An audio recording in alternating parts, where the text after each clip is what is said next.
So like my first association with compersion is seeing two of my parents cuddling with one of my dad's partners, and like I got so overwhelmed I started crying. I felt so much love. Welcome to Normalizing Non-Monogamy, the podcast where we interview incredible people from across the entire spectrum of non-monogamy to hear their fascinating stories.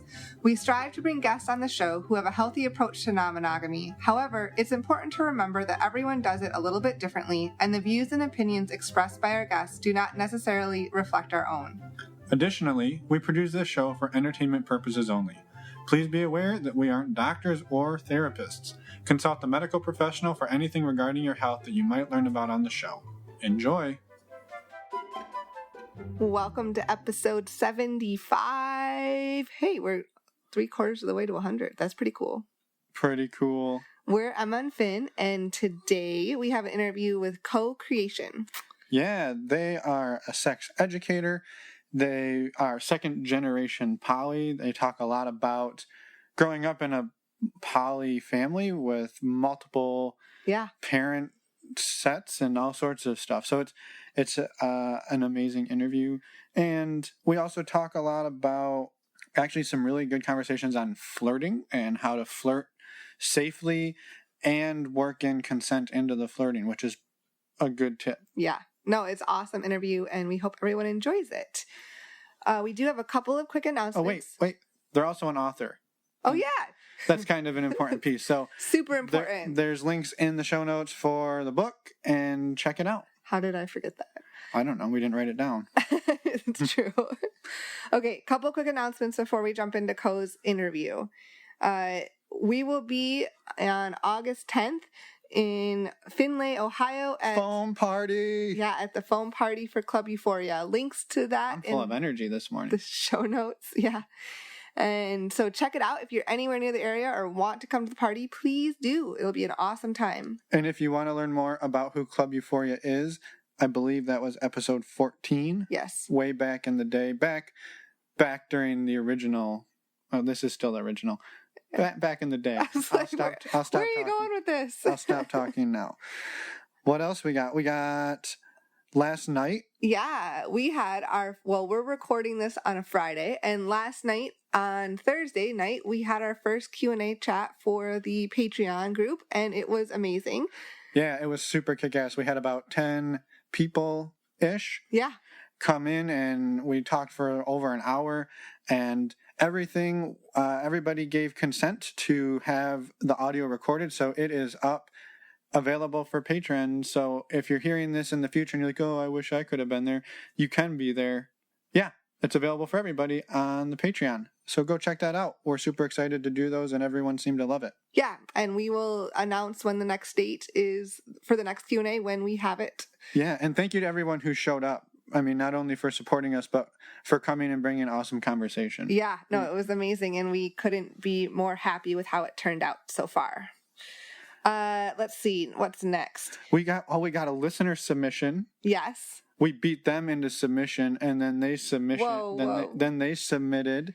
Don't use the word beat unless it's in a positive context. It was very positive. No, we asked a while back for people if they've used the STD check testing service to leave us a little voicemail, and we got one. So we're going to play that real quick, and then we got a couple of things after that actually they requested afterwards. So Here is that. Hi, Emma and Finn. Just wanted to reach out and thank you for your recommendation about STD check. Heard it on your podcast and checked it out online. So I decided to try it out since there was a location about 5 minutes from where I work. I went in on a Friday afternoon after filling out the information. In and out, took 10 minutes, did the blood sample and urine sample, and off I went. And since it was a Friday and then they didn't work the weekends, on Monday, right after lunch, I got a text notification that the results were ready. So easy as pie. Once again, just want to thank you for the recommendation. This is Who Knows 2001 on Cassidy, and I really appreciate it. Thanks a lot. Bye. Awesome. We don't need to pause. Well, we did pause. Anyway, awesome. So thank you for sharing that, because that was exactly our experience, and that's the experience we've heard other people had. And the more people that hear about it and hear other people using it, the more people are going to use it and get tested. So thank you. As a reminder, you can use the links on our webpage. You can go to normalizingnonmonogamy.com, and under the resources, there are links to sdcheck.com, and you can get $10 off. Yes. And it also supports the show. So thank you everyone for using that link. Yeah. The other quick note about that is when he sent in his recording, he said, hey, have you ever had people reach out that have a story about non-monogamy not working out for them?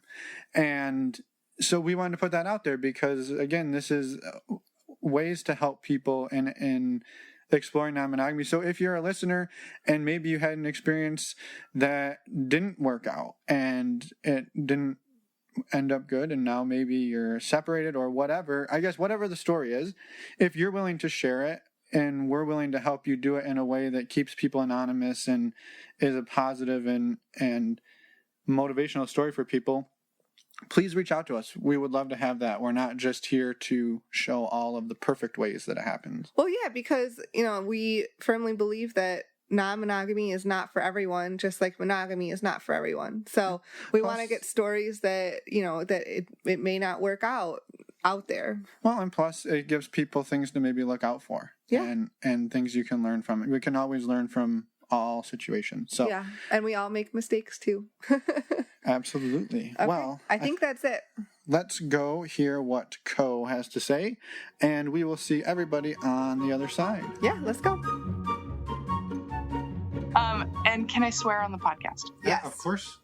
Great. You can say anything you want. Yeah, we mark it explicit. I don't know if that does anything, but we do. Yeah. So, okay. Well, welcome. Welcome, Koe, to the podcast, to Normalizing Non-Monogamy, and thanks for taking some time out of your evening to sit down and talk with us.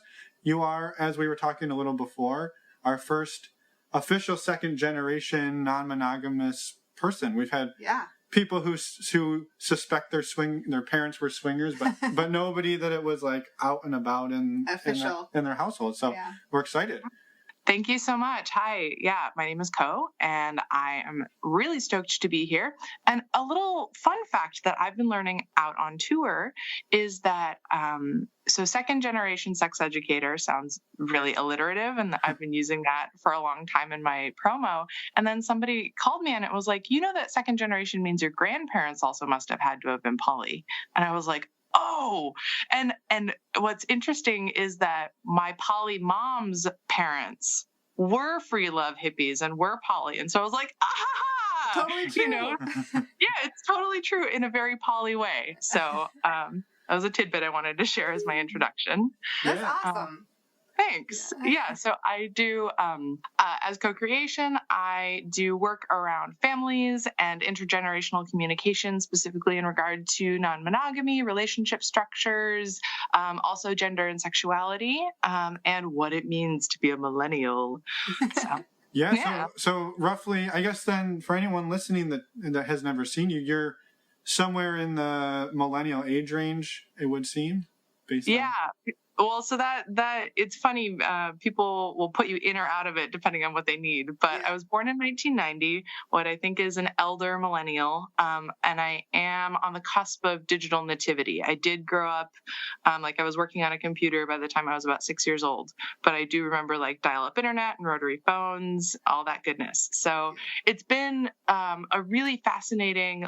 As I've gotten older, I'm finding a lot of value in being able to sort of see what came before in the 20th century and what got us to this point, and then also be able to work with things that are coming up and being able to relate to the younger generations now who are totally immersed and plugged in. So we're kind of right there with you, a few years older, but we've seen a big shift in, we had the old tube televisions where you had to go up and change the thing on the knob. Or remember VHSs, that was all that we used. Right? Yeah, so we're right there with you. For sure. Yeah. Well, I guess, getting into it a little bit, do you mind talking about first maybe how you identify, whether it's, sexuality or relationship, love life type stuff, and then maybe also what it was like growing up in that, in that environment? Yeah, absolutely. So I do identify as polyamorous and queer myself, and very sex positive. And those are all like identity markers that I share with my parents and communities that we exist in together. And also, I chose all of those things for myself. I discovered them to be true for myself. And that was a really important process that I had to do, especially when people started asking me, like, oh, well, you grew up this way. So obviously, aren't you just this way because your parents are? And no, turns out no. So I found my current relationship structure, I have always sort of been solo poly since before there was a term for it. I've found myself focusing a lot on my career, and then also my big fat poly family and tribe as significant sources of my focus. So in my partnerships, I have many partnerships. I'm a pretty badass comet, and I really enjoy helping like fill out familial structures. I've been really curious now that I'm getting older and my partners are much more likely to be parents and like considering having children, what it means to be what I call a metaparent, sort of like a metamor for the kids, Right. That's a whole nother ballgame, I'd imagine. Yeah. Totally. And I think that there are a lot of us who are going to be in that category, and there's not a lot of support or visibility around that right now. So I'm super curious to experience it myself and learn from it, and share that. I was really quick. You mentioned the term comet, and I don't know what that means, and I'm guessing that maybe some other people might not, or maybe it's just me. Awesome. So a comet there are articles out there. I would go to Poly in the News or some other poly blogs to find the links to them. But it's the idea that there is somebody who comes into your life on like a rotation, and it might be a long rotation, but like they come into your life and they flare and you have a beautiful time together and they're really illuminative, and then they kind of go away, but you know that they'll be back because they're a comet, they're on an orbit. Mm-hmm. So that makes a lot of sense. Yeah. Minx and I did a really great podcast on this on the Poly Weekly podcast too a little while back. And I have to put links to that. Yeah, for sure. And I discovered that as the comet, you develop a sense of like where your favorite spots are and like, where your landing people are. So you can still develop long-term, sustained relationships, but it's a really helpful tool for like long distance. Yeah. Was there a reason that you felt that was like the model that fit for you, or like the position? I don't, not the position, but like the spot that worked for you best? Like, did it take you a little while to figure that out, and maybe why? Yes, absolutely. Also, I'm 28 years old. I've been dating since I was 14. So I figured out a lot of things, but I'm also sort of recognizing like, all the things you realize from dating in your 20s, and that you might not want to replicate moving forward. So I'm realizing like that, again, the solo poly idea sort of cropped up around me and then got stuck to me like a label because of how I was trying to figure out how to be in non-monogamous relationships, right? I've never had an anchor partner, and I want to try that. I want that experience. But what's funny now is everyone's like, oh, well, Koe, you're this. Like, this is your style, right? And I'm like, what? Wait a minute, I never said it out loud. It's what other people have been like, well, not other people, but just, society has kind of like put this label on me. So yeah. I'm figuring it out myself, honestly. Yeah. It must take a lot of time to kind of figure that out. And when you were a teenager, was it assumed, I guess, did you feel like you had to be polyamorous or in a non-monogamous relationship, or were you trying to figure that out? It must have been, I guess I would imagine it'd be difficult to figure that out. Kind of, you have to try different styles and see what works for you. How did you kind of navigate that? Well, and yeah. One thought that I had on that, and sorry to interrupt you, but like, I think maybe where she's coming from is most people when they grow up, the the structure that they see modeled for them every day is two parents, roughly, or maybe single parent, right? But it's rare that you see where it's like, I have my mom and my dad, and then they have some other partners, and then they have some other partners. And so it's not something that we all are exposed to from such a young age. Right. And I guess my question was more like, since you always knew non-monogamy existed, a lot of people are discovering non-monogamy, but you had to, I guess, kind of understand whether it was for you or not. Yeah. Yeah. And it's not like I didn't know what monogamy was. Right, of course not, yeah. I watched media. I went to public school. I have monogamous friends. Don't worry. Right. But like, you're right. I had to discover what non-monogamy meant for me. But also remember, like, teenagers are just figuring out what Everything. intimate relationships are like, what their internal worldview is. So, like, the fact that my teenage poly was occasionally a trash fire, I don't That's really not different than anyone else's teenage anything. Anybody else, exactly. So, yeah, but I think there was something that you keyed into around the fact that I did already know this existed, and so I had a little bit of a running head start on being able to engage in non-monogamy. And non-monogamy is complex, so I got to explore different parts of its complexity, and through that, figure out what I like, what I didn't like, what boundaries are, the fact that I can have them, and something I'm discovering now is that between my own relationships and then watching thousands of relationships, I was in a community. So I grew up in Seattle in the 90s, in counterculture Seattle. So a lot of our counterculture communities crossed over. And so we still have this beautiful, thriving, like, web, that's kind of all the way through the city. And so even if they weren't directly connected to my polycule, I know who they are. I know their household name, and I'm watching that relationship too. So I have had the unique opportunity to witness thousands of styles of poly and all the infinite ways that it can go amazing and terrible. And I know some more of the narratives that other people don't have the context for, don't know the narratives of. And that's one of the reasons that I do what I do and I share my knowledge, because there are like keys to these things that we can help figure out, how to make it more useful for everyone. Yeah. Yeah. What are some of the things that you've discovered along the way that you found to lead down a more successful road versus a more tumultuous path? Yeah.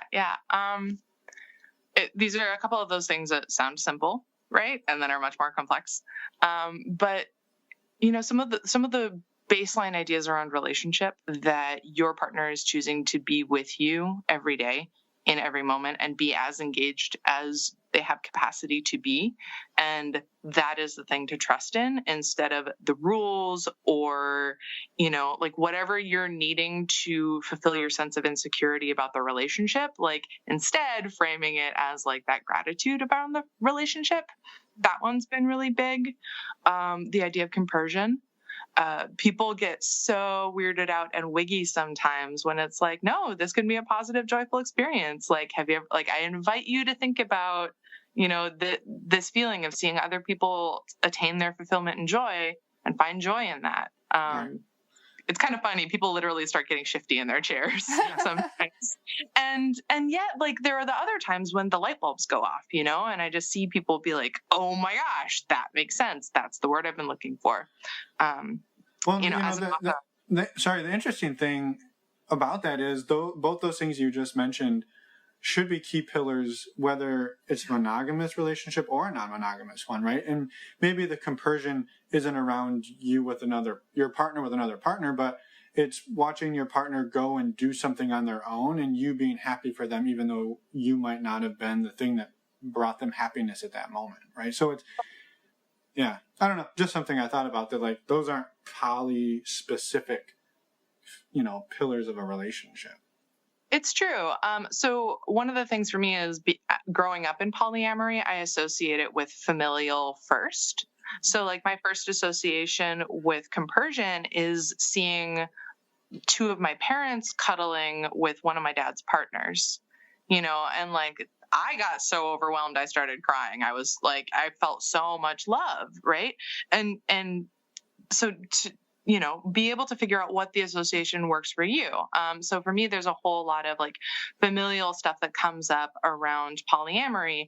And as you say, like a lot of the tools that I talk about in my book are not just tools for non-monogamy, and they're not just tools for polyfamilies, they're tools for relationships and for families.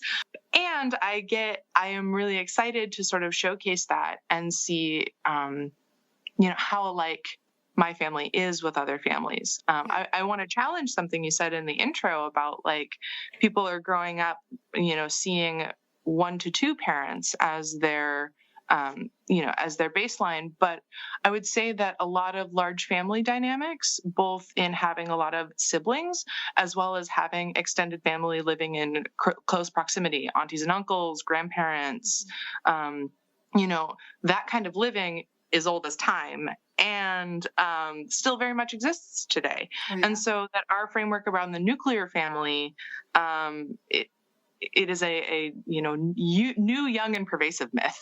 Sure. Totally agree. And also, I mean, in even more simple terms too, you've got step parents, right? If there is a divorce in the family and both parents remarry and they keep, cordial with each other, then there's a good chance that though they all might show up at a baseball game or something, right? And then it's very similar to having, I guess. Yeah, so. Totally. Which like you can, so it's about taking these skills and like learning the applicability for them in your life. And I think, for me, having a family that was so large and robust, a lot of people ask me the question, so what was it like? And so I have about 1.5 million answers to that question.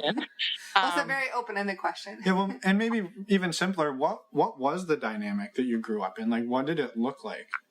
Cool. So for anybody who has a copy of the book, there is a polycule illustration in the front, which has been very helpful.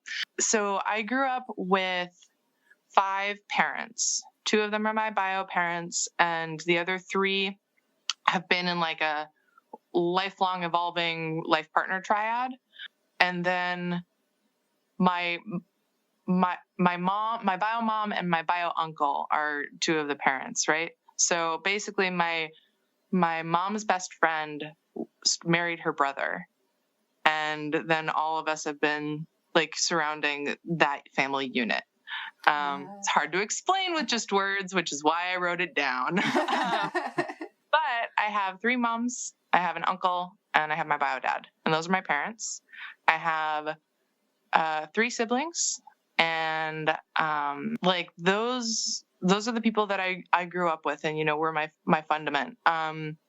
We did not all live in the same place at the same time, but we did live in different iterations with each other, because also we were living in Seattle in both of the .com booms, and we're not affluent, which I think is also a little bit of a misnomer about modern poly, is that everybody has resources enough to get 6-bedroom houses. Which is not the case. 6 bedrooms, No, we would live together in times of like necessity predominantly, instead of as intention. That makes sense. And we totally love each other, and we're amazing. Our house is called Snagglepuss, and which my little sister came up with, and none of us could convince her otherwise, so that was our house name. And as we've grown up, we all have, my siblings and I have had different paths with it too, right? So my story, I really try and say that my story is not every poly kid's story. Not every kid, like you can have some moral and ethical disagreements. And then what I found is that there's also a huge factor of like, again, how is the family functioning? Like, is the parental child relationship solid? That very similar with like romantic poly. Like, if it's not, poly's probably not going to make it any easier, but it's also not necessarily polyamory's fault. Right. And so I like to sort of give the whole opportunity for breadth of expression, because also, like, I think one of people's primary underlying fears is that as a parent, you're going to screw the kid up somehow. Mm-hmm. And for people who don't think that this is a great way to live, they're convinced that people are screwing up children. And the reality is, like, you're not going to screw up your kid any more or less than you would in any other structure. Yeah. Right.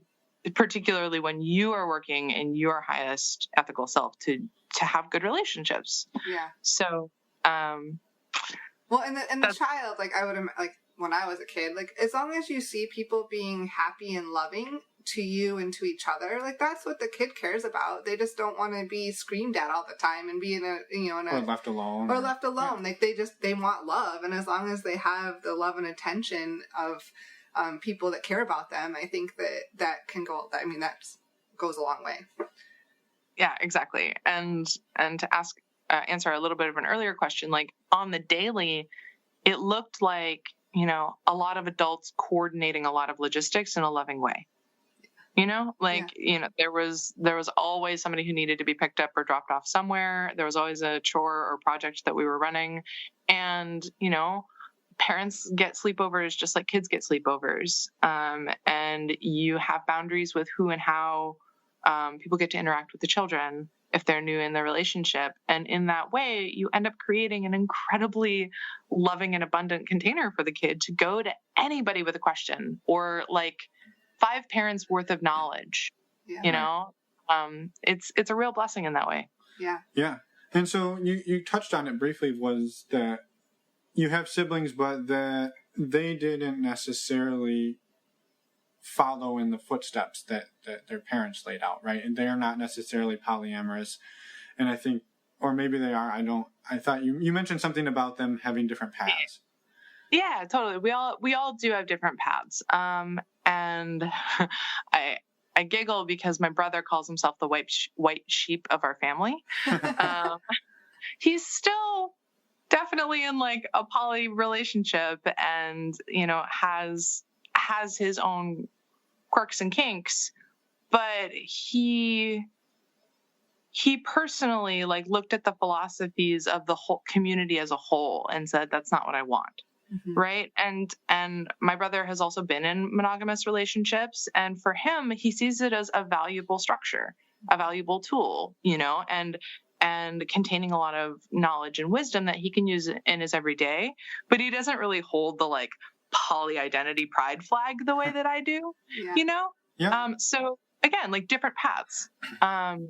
And my 2 other siblings are both like queer and non-binary. And so it's been really interesting to showcase to our parents what non-binary looks like in 3 different ways, and like how our queerness manifests very differently, though we're, like we have a lot of similarities on the surface, and then we're totally different people. So that's also been a pretty interesting thing for our parents. Yeah, it's fascinating. Yeah, it is fascinating. So I think one thing too that comes up a lot, and I think it's whether it's swinger parents trying to think of, how they broach this topic with their kids, or polyamorous parents talking about it with their kids. Being that you were the kid, I guess you still technically are your parents' kids, but being that you were that kid growing up in this environment, I imagine there was a point where it started to become apparent that, like, even though you did grow up in Seattle, but that your family structure looked a little different than a lot of your others, and that there was probably a certain point where they decided that they had to explain this to you rather than just being like, it is what it is. You kind of need an explanation at a certain point, and maybe how they went about that. And as a kid, like how it worked for you, and if you wish they had done it a little different, or what they could have done better. Recommendations, yeah. Totally. Oh, yeah. My biggest recommendation is be out to your kids as young and as normalized of a way as possible. And that's my personal recommendation. I also don't have children. So like all of that with that particular grain of salt. For me, there was not one conversation. We didn't have the poly birds and the bees. It was an ongoing conversation that we had, and particularly because they chose to do this as I was being born and growing up, I didn't question. I don't know what it's like to have one mom. Yeah. I don't know that because I haven't ever had that, right? So the questions that it wasn't necessarily about introducing the idea, and that's why I find it really helpful, is because then it can be a foundational idea. Now, let's say like there's a parent out there who is discovering their own non-monogamy and already has children, right? Then how do you start to have these conversations? And so the primary thing that comes up for me is safety. Safety in culture and safety from other people's misunderstanding. Those were the big ones. So my parents specifically didn't want to encourage me to be two-faced because they knew that's not healthy, but there is that level of tactfulness and you getting to decide when and how you share information with people, both as like a powerful thing for you and as potentially a way to avoid situations that you don't want to deal with at the time, is how they sort of started framing that. So we talked about tactfulness and we talked about veiling, and we would talk and boundary setting. And then also there were just questions that would come up around like how the relationships worked, because relationships aren't static. So developing a sense of like your breakup procedure for your child if they know who your partner is. Yeah. My parents actually, if I wanted the relationship and the person wasn't toxic, and my parents have pretty good judgment, then I was allowed to maintain a relationship with the person if I wanted to.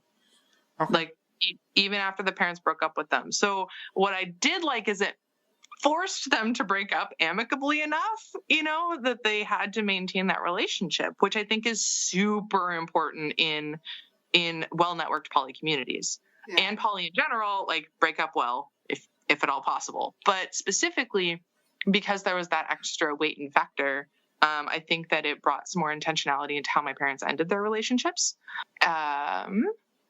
Oh yeah. And then the other tool for normalizing is to talk about things in an age appropriate way, openly and honestly.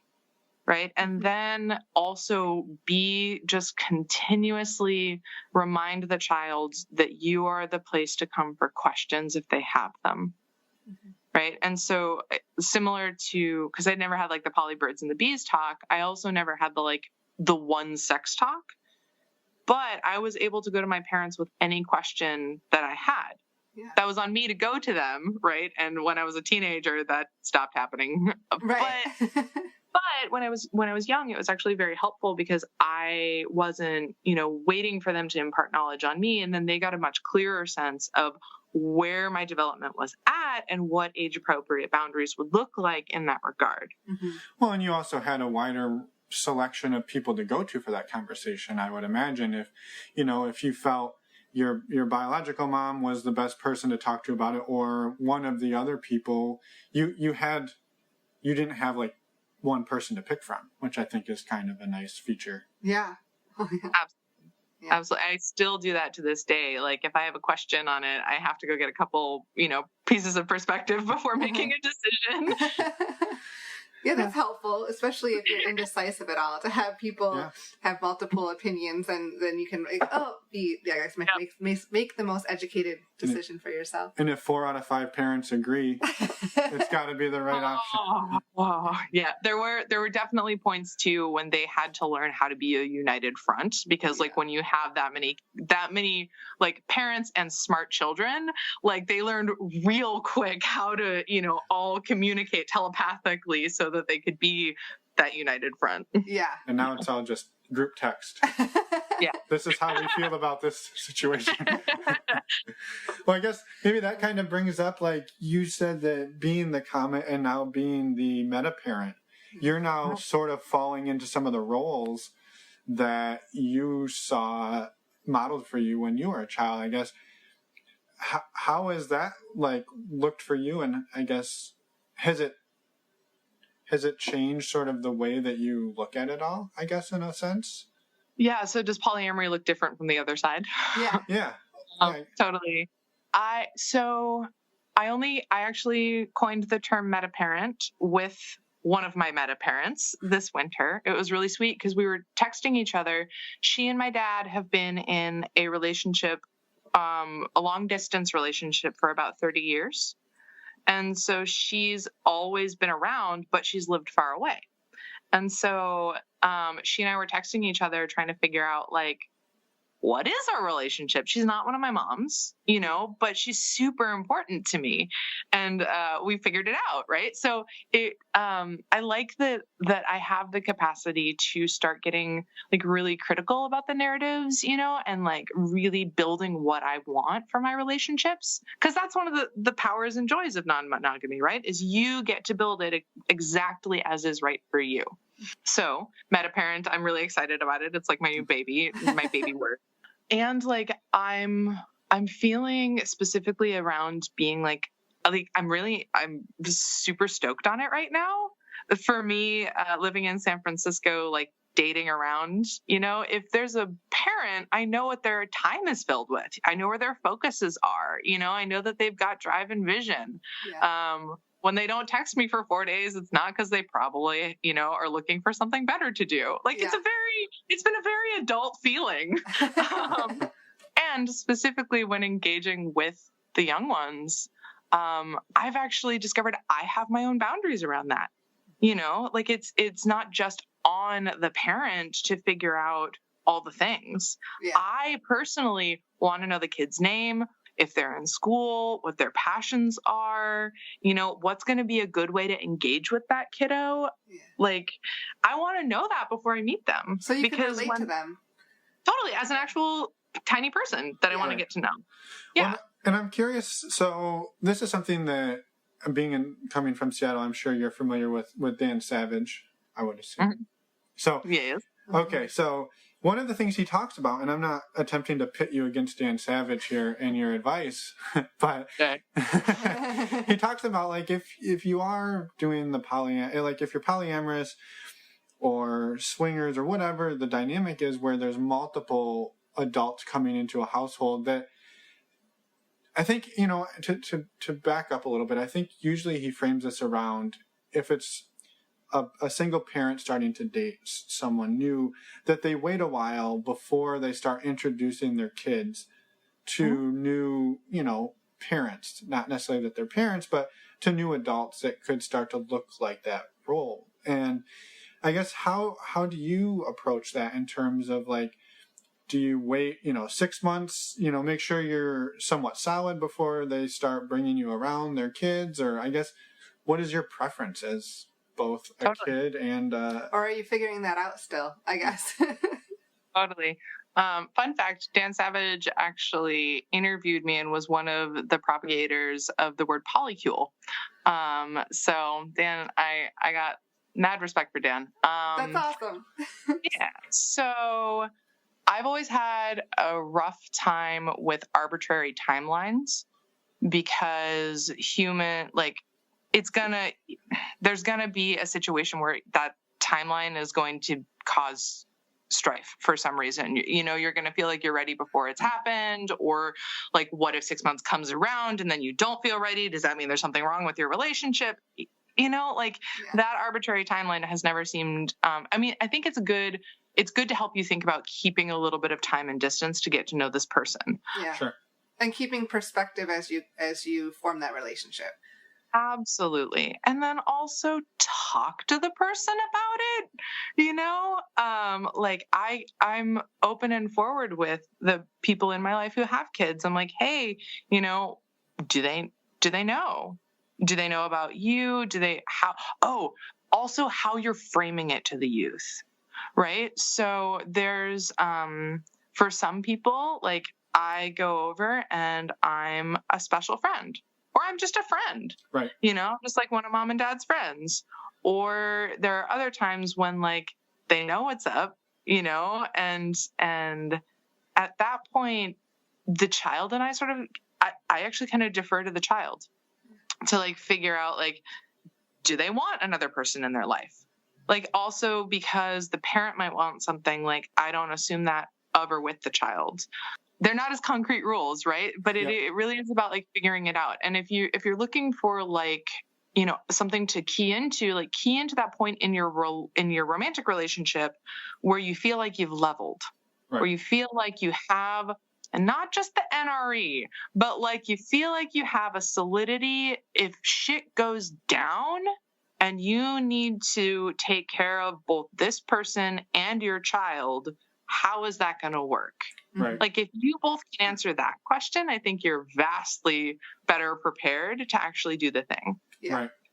Yeah, no, I think it makes perfect sense. And I think it's also something I was thinking about as you were answering that was I realized that thinking deeper about that question, I think a lot of times he frames that around, let's say a parent separated and now they're starting to date again, and you don't want this kid to have this endless like cycle of, you know, boyfriends and girlfriends coming through the house. And I think that's quite a bit different than, you know, I've got these other friends and they're coming in, and then sometimes it's unveiled that it's more than just a friend, and sometimes I think it's a little bit different. I don't know, than just Absolutely. And like and I think that Dan is totally right. Like the safety of your children's mental health is primary, right? Yeah, I totally agree with that. And to share, my biological mother stopped dating when I was 7 years old because I was experiencing that. I was experiencing too many folks like going away, not being able to see people that I liked anymore, not knowing how to develop trust with new people. So mom went celibate, and stopped dating and really focused on me for a while to give me that support and solidity. Right. And I'm assuming that helped. It did. It very much did. When she started dating again when I was 14, that also developed a whole different set of stuff, but all that's in the book. So, yeah. Little teaser. I know. Well, I think too, that's something that, you know, you said earlier that your parents always gave you that agency to say, well, if you want to keep in contact with one of our partners, if we break up, like that's a easier said than done kind of thing, right? I would imagine that it's like, oh, well, I know you broke up, but we're going to dinner, or we're going to they're taking me to the movies, and they're like, okay. So I think it's, yeah, it can be for sure. Like also as I've grown up, those relationships have continued to grow and mature in vastly different ways. So there's a partner that my father, they're not on speaking terms, because of how their stuff went. And she called me up and asked me to be the witness at her wedding. So I like went to the courthouse and was the witness on her marriage certificate because she felt connected to me in that way. And we have developed that sense together, and it was like this weird, wonderful, intimate thing that I would have never expected, but I'm so glad I got to be a part of. And the interesting weird part was I like had to come out to my dad about it. Yeah. I was 20 at this point, but it was still like, hey, about that. It is harder said than done. But it also is one of those impeccable growth opportunities for the parent as well. Yeah. Sure. I guess that kind of rolls into another topic about coming out to people. And I didn't know if you had any advice, I guess, for people who are looking, who are non-monogamous and whatever that looks like for them, and advice for how to tell other people about that. Yeah. Again, there's a whole chapter on it in the book. Yes. And coming out about being polyamorous themselves. Yeah. Or in some sort of non-monogamous relationship. Yeah. Totally. I'm all about normalization. Like I find that to be one of the primary powerful tools. So for me, it's a little bit about talking about, so for instance, I have 3 moms. I don't personally differentiate them by like mom, mama, like I don't do that. I use a lot more inflection. So I know who I'm talking about, but then there are often times when somebody will be like, wait a minute, are you talking about the same person? And I'm like, oh, no. I have 3 moms. Or I'll say like, yeah, my 3 moms, da, da, da, da, da. And then I wait for people to stop and ask the question. Yeah. And my other primary tip is when people are dancing with their own concerns, they are often going to ask vague and sensationalizing questions. So a very common one that I get is, but what about the children? Yes. Right? And I'm like, that's not a helpful question. And you obviously want to ask something else, but it's trying to figure out like, what are you actually asking? And like, where's your real concern? And then you apply logic to it and see how it goes from there. Right. So like, those are kind of my 2 primary ones. So like, be confident, be within yourself, live your life. This is your life. It is normal and it is working for you right now, hopefully. And then if people have questions about that, get them to a point where they're asking like insightful, useful questions, because you don't have the energy to deal with anything else. Right. Yeah. Makes sense. Yeah, it does. And one other topic I wanted to bring up, I know we should be wrapping up soon, but we always like to talk about safety around sex and everything. And I wanted to get your opinion, just being non-monogamous and being in polyamorous relationships. How does that work for you? And how do you make sure that you have those conversations? Word. So for me,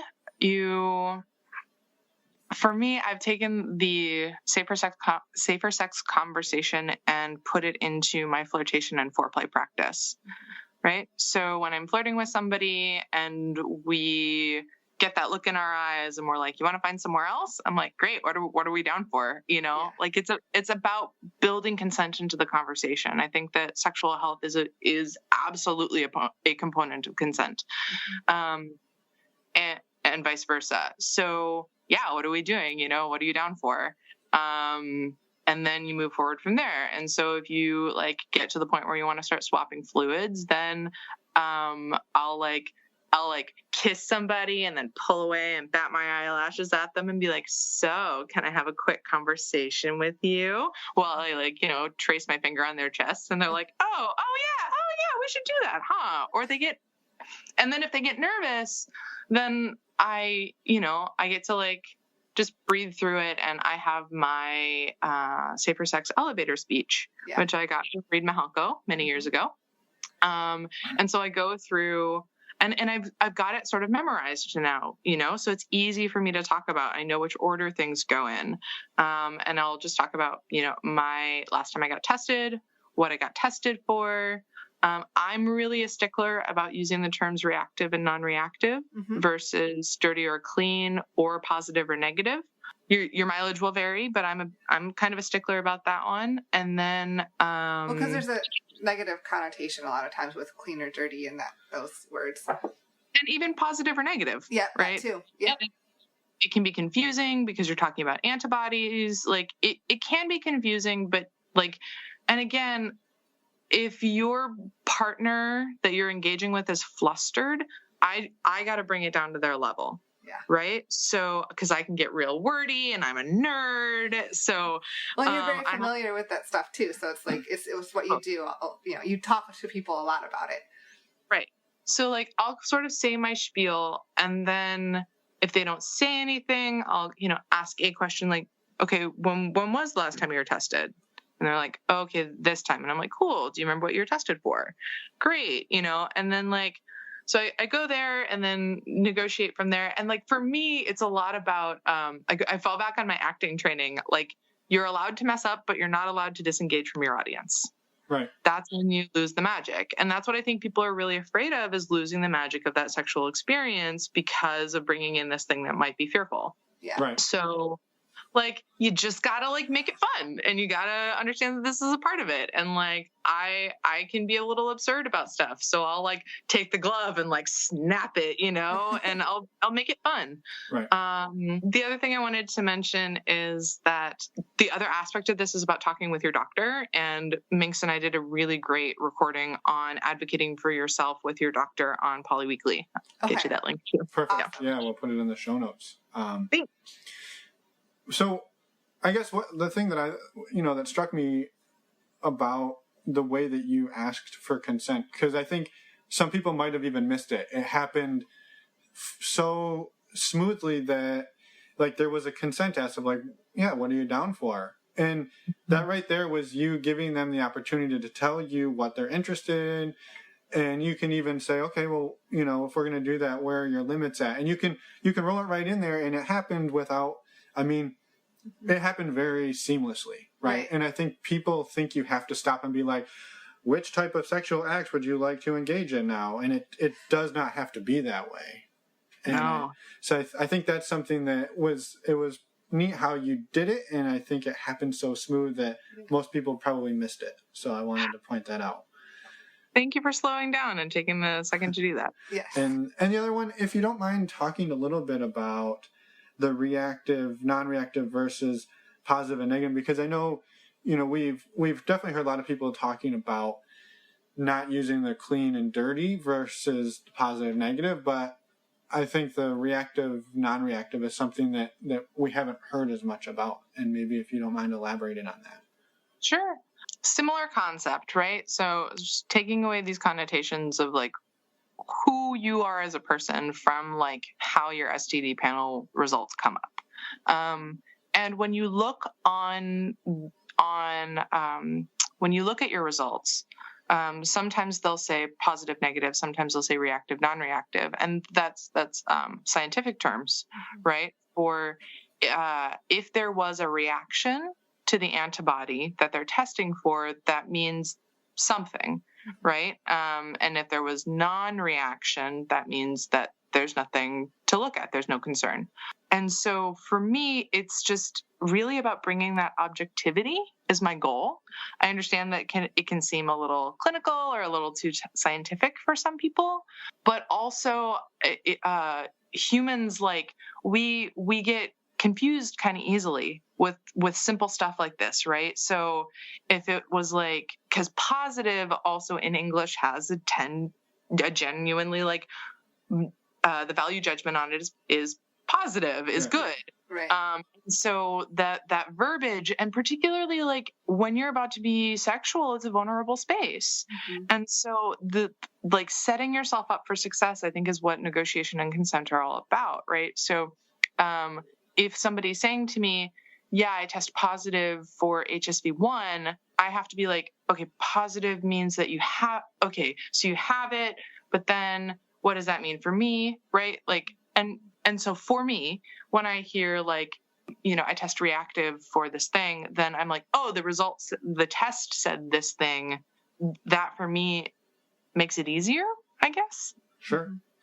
Nobody's ever asked me about this before, so I feel a little flustered.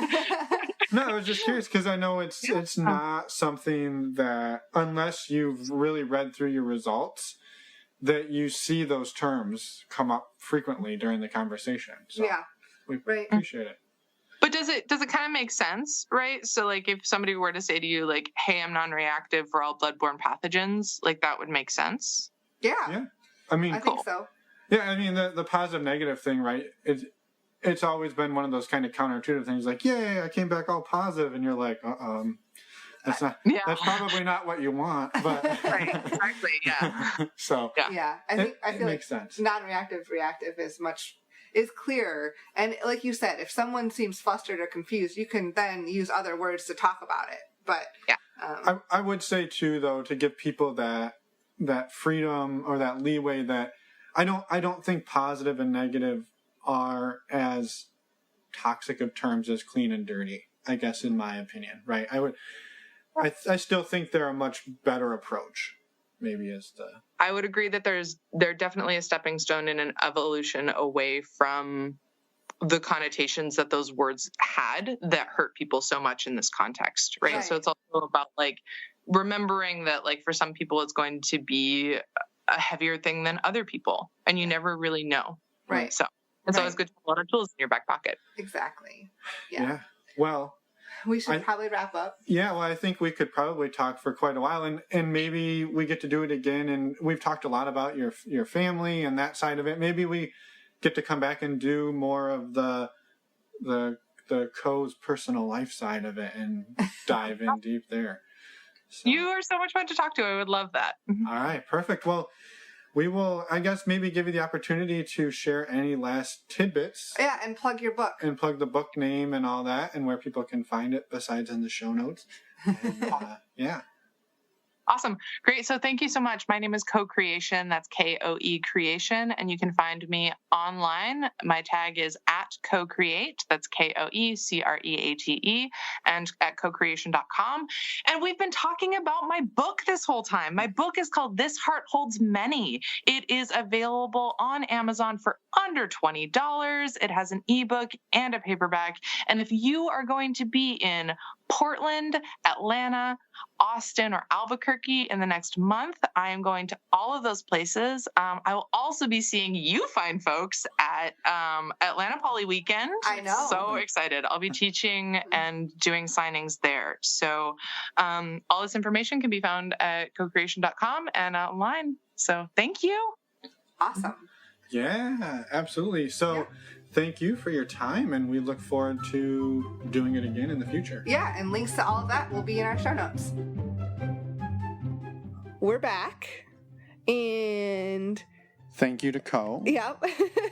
Thank you for writing a book and for coming on and sharing your story with us. It was awesome, and we appreciate it, and we look forward to doing it again someday. Yeah, and we hope everyone enjoyed this interview. You know, we had some really great discussions with Koe and got into some, I think, really helpful things. So Thank you again for coming on. And just a quick note, we did record this interview with Koe a little ways back, so some of the information that they mentioned is a little bit outdated. We had played that on a previous episode. Well, in terms of the dates of where they were going to be for the book tour. Yes. So sorry, I didn't check social media and the website for up to date where they're going to be moving forward. Don't expect to show up in those locations and find them. Yeah. Bottom line, go check their social media. Yes. Moving on, we have no more things to mention other than next week. Kelly and Frank. Kind of.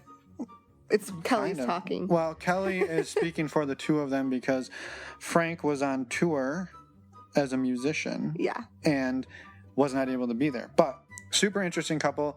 They've been together since the dawn of time. They're also in their late 20s, 27, 28, 29. I believe so, yeah. They're in that range. And they've been together and doing the non-monogamy on and off since they were like 14 or 15. Yeah. So, pretty fascinating. You will want to listen. You'll probably want to listen to that one. Not see it. It's tough to see it, but you can try. All right, let's go. Have a good weekend. It's only Wednesday for you, but it's Friday for us. So right now when we're recording this, yes. Thanks for listening, everyone, and we'll see you in a week. And don't forget, if you ever want to get in touch with us, normalizingnonmonogamy.com. Reach out, say hello, come on the show, do all those things. Yes, good job. Bye. Bye, everyone.